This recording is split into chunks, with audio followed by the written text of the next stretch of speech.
As this matter comes before us today, I really want to reiterate my strong support for the continued expansion of safe, separated bike infrastructure in our city. I'm well aware, and we've all raised our concerns around the recent tragic bike fatality we had on Memorial Drive, and that's a stark, painful reminder of how we want to keep everyone on our roads, particularly our cyclists, safe. So the bike lanes, I think, for the entire council aren't just a matter of convenience. They're a critical component of a safer, more accessible Cambridge. So I want to extend my gratitude to those that were involved, Solicitor Bear, our city manager, all those that had a part. You've shown great dedication to moving this forward and been reasonably responsible around the competing needs of our community. But for me, it's essential that we balance urgency with thoughtfulness, and I believe this timeline before us, the one, not the amendment, but the 20, it's off my screen, the extended, a lot of people have kept saying delay. I don't see it as a delay. I think it's an extension to give, I'm sorry, Ms. Did you want to say something, Commissioner? I think the extension, which has been kind of painted as a delay, is just that, an extension to allow the people to do the good work in a way that's responsible and safe for all. So where I certainly say that the bicycle lanes should move forward quickly because our residents depend on it, I certainly want us not to sacrifice common sense, public input, or careful planning for the sake of speed. If we do it quickly and not do it well, then no one benefits from that. And so a couple of questions that I have for you, Ms. Commissioner. You had said on phase 3, you're going to do some outreach. Tell me about the outreach that you did prior to that on Main Street. Let's talk about Main Street. Sure. So we started with phase 1 with an online public Zoom meeting and pairing that with, I believe in each phase with Main Street, we did 2 in-person open houses. One kind of on Main Street itself at the corner of Bishop Allen Drive to kind of catch people maybe using the corridor or walking by on their commutes. And then one at Newtown Court to hopefully meet more of the local residents.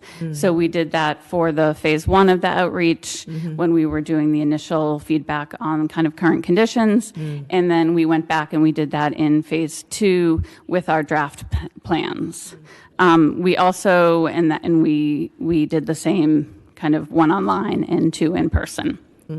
We also had an extensive online survey that we kept open for quite a while, collecting additional additional input, because we really like to give people as many different ways to get to us as we can.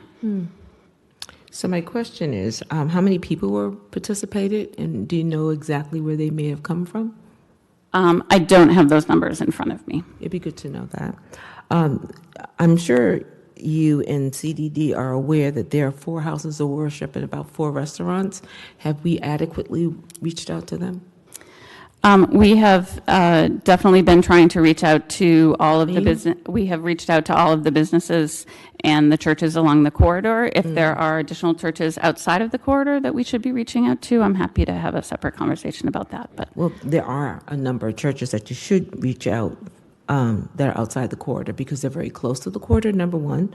Having talked to a number of the churches, somehow they weren't quite aware that, I should say houses of worship, not call them churches, we're not quite aware, particularly about the loss of parking. A number of our houses of worship, which I'm very grateful for in a lot of ways, provide programming during the week, food pantries, outreach to the homeless, things of that nature. And so my concern is that they'll wake up one morning and half their parking spaces will be gone. And for the, let's focus on the interfaith community for a while. As Cambridge has become more and more gentrified, people have moved out the city, and their ability to come to these houses of worship are their lifeline to one Cambridge, but also to people to the ability just to go to a place where they get moral and religious sustenance. And I don't want that taken away from them. I'm not, so what bothers me is I feel like we're sort of, there's one group that desperately needs support and service. I don't want it to feel like it's coming at the expense of another group that has been here longer than a lot of us. One in particular, House of Worship, has been here over 100 years. And so to just kind of turn a blind eye to them or diminish their concerns, I know, having spoken to a number of the people that are there, it is quite the disservice. So let's just focus on the houses of worship for a moment. There's their Sunday services, there's their social programs, there's funerals. And I don't know what provisions the city is making, and I think we should, because we want to keep our cyclists safe. And I want to make sure that they are, but I also want to make sure the people that go to our houses of worship, in particular, have the ability to have people that are coming to their house of worship for whatever reason they're coming, be it the last, a homegoing service for a longtime member, again, a social service program, feeding the hungry, which a number of them do. Some of them have daycare programs, and we make it difficult when we remove the ability for them to park reasonably close. I think of one of the members that's 103. I'll wait for the city manager to talk to you. May I speak? No? Thank you. Please go ahead. So this parishioner that's 103 that comes to one of our houses of worship really needs to be able to drive up to the door and being escorted in. So that's my concern, that to benefit one group, we diminished another group. So for me, the extension is not a delay. It's saying for you that's going to do that good work, to have already built in or baked in, as we often say, additional time if you need it. So I don't want to be represented as saying, I want to shorten the time for you to do this good work.